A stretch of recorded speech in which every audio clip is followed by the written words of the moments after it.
गप का मी आता सोयाबीनमध्ये आहे उभी. सोयाबीनमध्ये उभी आहे तर का सोयाबीनमध्ये काय केलं तर थोडे मूग टाकले होते.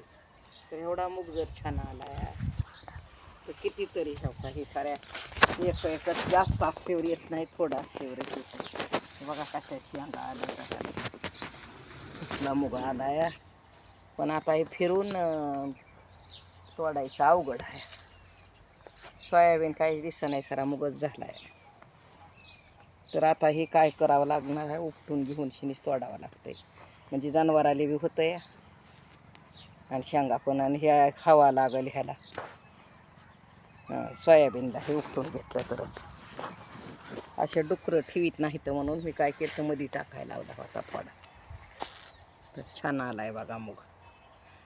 बघा हे सगळ्या शेंगा वाटायला लागल्यात आवड.